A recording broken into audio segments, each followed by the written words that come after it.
ايه الاخبار يا جماعه؟ عاملين ايه؟ ومعاكم عمر وفيديو جديد من The British English، وبنكمل في سلسله مسلسل الفايكنجز. طبعا اتكلمنا عن معلومات كتيره جدا تخص البريتش اكسنت في الفيديوهات اللي فاتت، فلو انت لسه ما شفتش الفيديوهات اللي فاتت حاول ترجع تشوفها عشان تستفيد كتير وتتعلم حاجات كتير. وطبعا في الفيديو ده هتلاقينا لو قابلنا حاجه من الفيديوهات اللي فاتت هنبدا نراجعها، ولو حاجه طبعا شرحناها هنعديها على طول. فما تنساش تشوف الفيديوهات اللي فاتت، كمل الفيديو ده للاخر علشان تبدا ان انت تبراكتس وتستفيد من خلال الفيديو. ويلا بينا.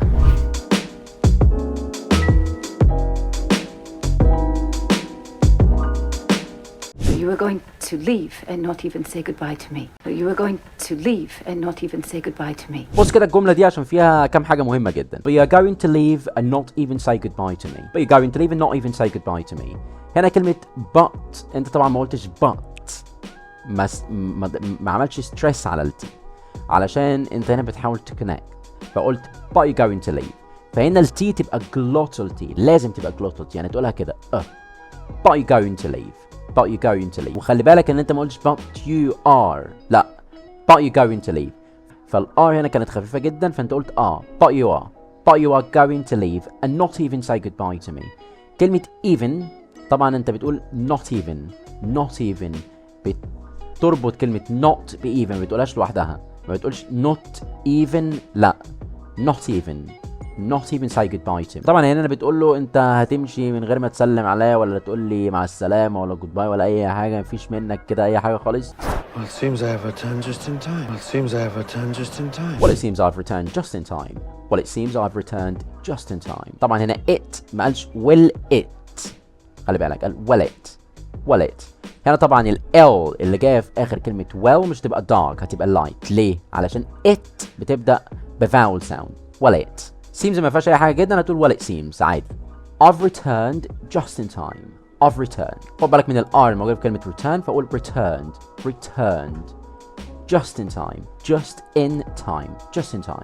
لما تلاقي كلمات صغيرة زي حروف الجر والكلام ده حاول ان انت توصلها دايما مع الكلمة اللي قبلها، ما تقولهاش لوحدها، دي هتخليك اسرع.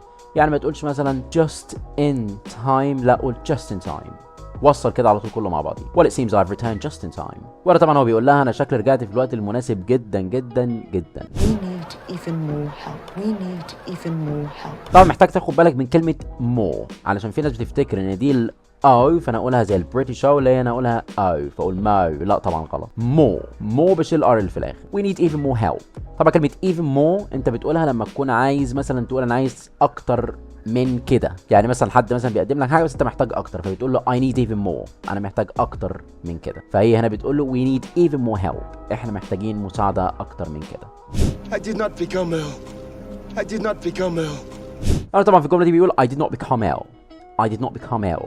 خد بالك هنا من ال RL اللي جايه في كلمه L.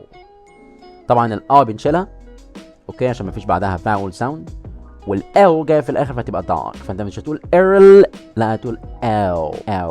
تلاقيها صعبه شويه بس حاول تتدرب عليها. L I did not become ill، ودي طبعا معناها هو بيقول انا ما بقتش Errol، وده طبعا لقب عندهم، لقب انجليزي يعني، هو بيقول ان هو ما بقاش الإيرل يعني. خلي بالك كلمه L ان انت تقول L، تشيل الار وتقول L. طبعا صعبة جدا بس مع البراكتس هتيجي معاك. وبس كده. طبعا لو انت من الناس اللي كملت الفيديو للاخر حاول تعمل لايك وسبسكرايب وتسيب لي في الكومنتس ايه الحاجة او ايه الجملة اللي انت اتعلمتها كويس في الفيديو دوت. وطبعا اقتراحات لاي فيديوهات جديدة او افلام او مسلسلات نشتغل عليها في الفيديوهات الجاية، واشوفكم في فيديو جديد.